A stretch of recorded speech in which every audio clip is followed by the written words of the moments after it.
one good thing about the broadcasts has been particularly the one from Lahore, which was to some degree interactive, is that you find out what people want to learn and know about. And there were some people who wanted to know about the difference between the Ahmadi and between the Qadiani and the Lahori and the Jamaats.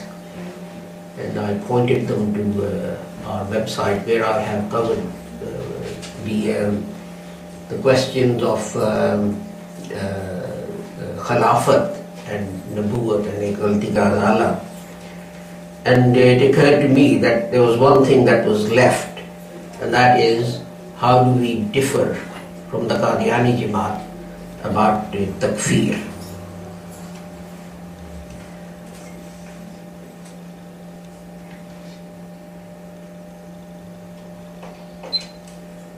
Ashhadu an la ilaha illallah wa ashhadu anna Muhammadan abduhu wa rasuluh.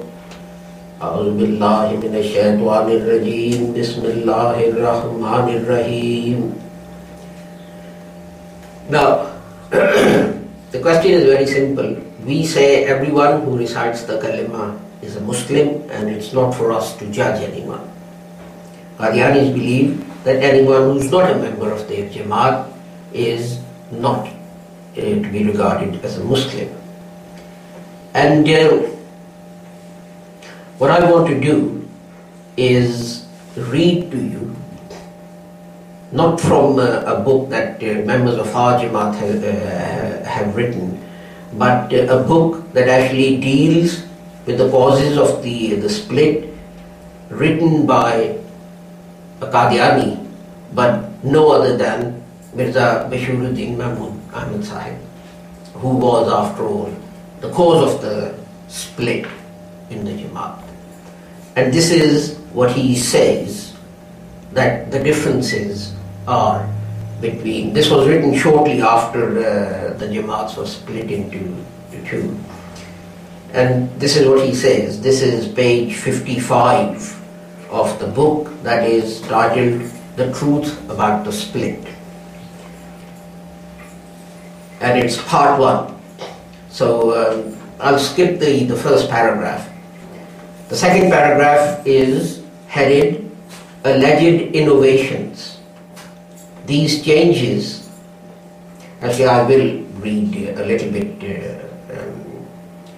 You're talking about Maulana Muhammad Ali. He says, Maulana Muhammad Ali endeavors to show how after the death of promised Messiah, a certain conjunction of circumstances gradually led the present writer to introduce changes into former beliefs. And then is the subheading, Alleged Innovations. And Mian Sahib says, these changes, according to Maulvi Muhammad Ali, relate to 3 matters. One, that I propagated the belief that Hazrat Mirza Ghulam Ahmad was actually a Nabi. Now, notice the word actually a Nabi. Secondly, the belief that he was the Ahmad spoken of in the prophecy of Jesus, referred to in the Holy Quran in chapter 61 verse 6. And 3, and this is what we're going to look at today, and 3, the belief that all those so-called Muslims who have not entered into his Bai'at formally, wherever they may be, are Kafirs and outside the pale of Islam, even though they may not have heard the name of the promised Messiah. Then over the page 56, Mian Sahib says that these beliefs have my full concurrence, I readily admit.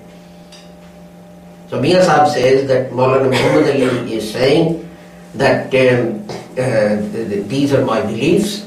So he lists them, that Hazrat Sahib is actually a prophet, and that he is mentioned in the Holy Quran, and that anyone who's not, as I said, formally a member of their Jamaat is a kafir and outside the pale of Islam.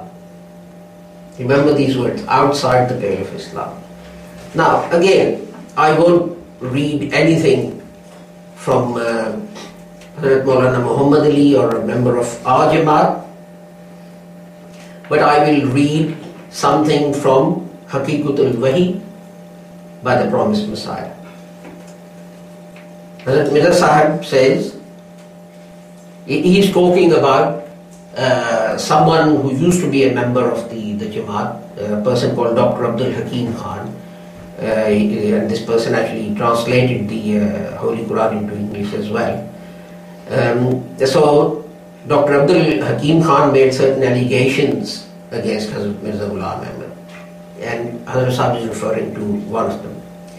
Doctor Abdul Hakim Khan अपने रिसाला अल-मसीह अल-दज्जाल वगैरह में मेरे पर ये इल्ज़ाम लगाता है. Doctor Abdul Hakim in his journal Al-Masih al-Dajjal, he makes this allegation against me. गोया मैंने अपनी किताब में लिखा है, as if I have written in my book, जो शख्स मेरे पर ईमान नहीं लाएगा, the person who does not accept me, गो वो मेरे नाम से भी बेखबर होगा, although he may not even know of my name, और गो वो ऐसे मुल्क में होगा जहाँ मेरी दावत नहीं पहुँची, and he may be in a country where my call has not arrived, तब भी वो काफिर हो जाएगा. Even then he will become a heretic और दोज़ख में पड़ेगा and shall be consigned to hell.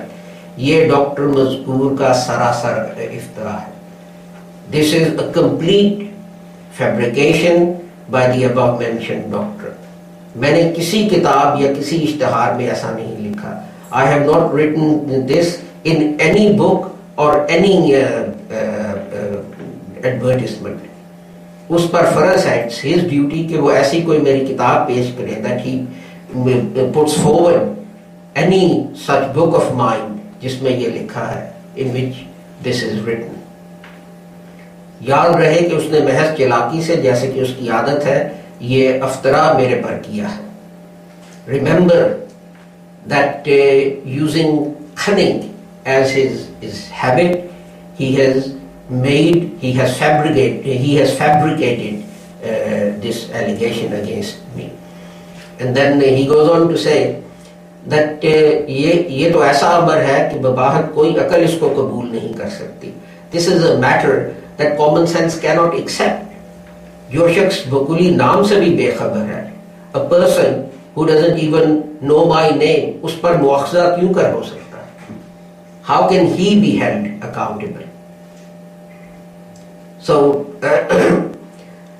and let me read what Mian Sahib said again, having read Hazrat Sahib, so that you can compare it. Mian Sahib says, 3.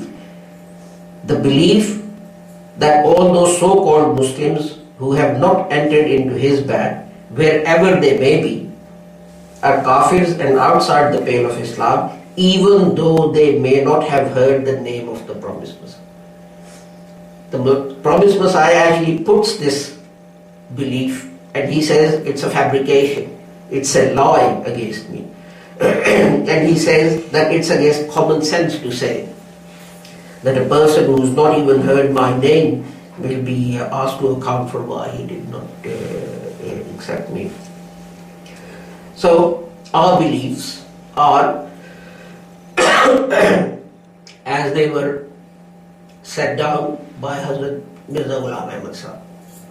He was the one that God sent for reformation of Muslims, and not anyone else, whether it was Mian Bashiruddin Mahmud Ahmad or Khwaja Kamaluddin or Hazrat Maulana Muhammad Ali or anyone. So for us,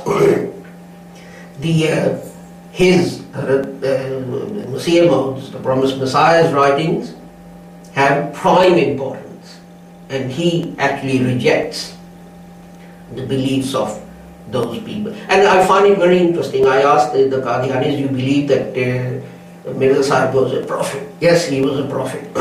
But then the prophet is actually rejecting the claims that Mian Bashiruddin Mahmud Ahmad Sahib put forward in his books. So why don't you accept your own Prophet's writings and commands and dictates.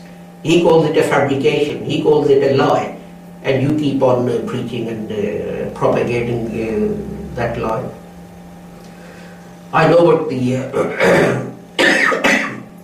answer is that Qadianis give to try and explain these things, but if we get a reply from the Qadianis to this broadcast, as we sometimes do, then I'll tell you what the reply to their reply is. Thank you very much.